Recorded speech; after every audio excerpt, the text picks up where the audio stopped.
Hello everyone, I'm Jacqueline Wells, and I'm here today to talk about work-life balance, a myth or a reality. Now, work-life balance is a topic that's received a lot of media coverage lately, and we're here today to explore, is it really a myth or is it a reality? So the consensus seems to be among the working world that it is a myth. Actually, Facebook COO Sheryl Sandberg said, so there's no such thing as work-life balance. There's work and there's life and there's no balance. A PR professional, Allison Kinney, also said, forget the word balance. Really, it's unrealistic to literally balance your time and spend an equal number of hours at work and at personal activities. So, in truth, there's no balance. There are just choices. So what are the realities? The reality is that we're being asked to do more and more at work and at home with no extra time. And one of those other realities is there are trade-offs. And only you can decide what's most important to you and what you're willing to sacrifice both at work and at home.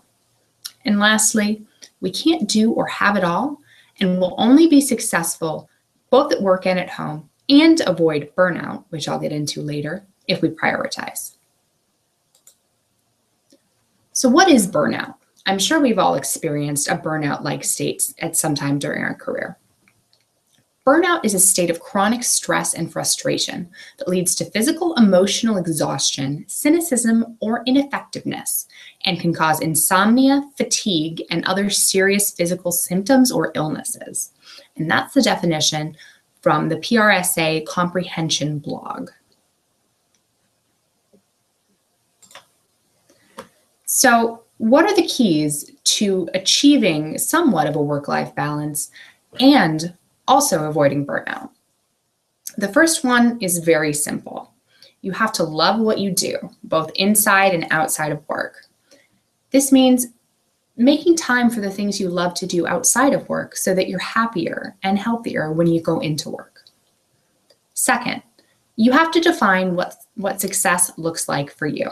Just as you would with any project at work, you need to understand what a successful work-life balance is for you. Marissa Mayer calls it finding your rhythm. For example, these are the things that are absolutely non-negotiable in your life, whether it's being home at 5:30 for dinner with your children or spending Thursday night with your friends getting drinks. What are those key elements of your personal life that you're not willing to give up for work?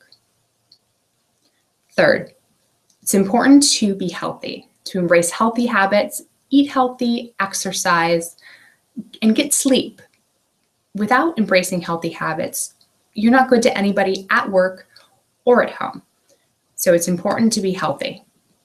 Fourth, it's important to build a support network for yourself. Harvard Business Review's article, Manage Your Work and Manage Your Life, talks about outsourcing the elements of your personal life that really aren't that important, that aren't your rhythm. So for example, if it's not important for you to help your children get dressed in the morning, hire somebody to help with that. If it's not important for you to be the one to clean your house, you can hire somebody for that.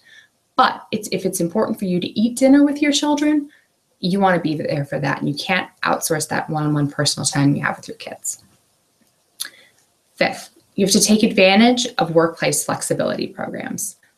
There are a lot of flexible workplaces that allow you to work from home when you need to get the things done that really make your home life run smoothly. So first know what those programs are and take advantage of them.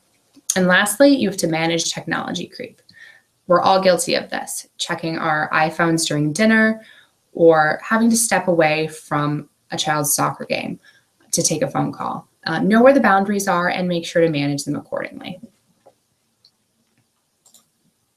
And lastly, what can businesses do to help employees achieve work-life balance?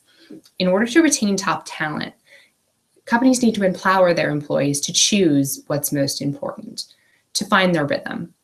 Second, they have to acknowledge that this is going to change over time, depending on circumstance.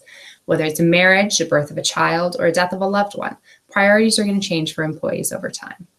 And lastly, companies that institute such flexibility in programs will be able to retain top talent and have happier, healthier employees.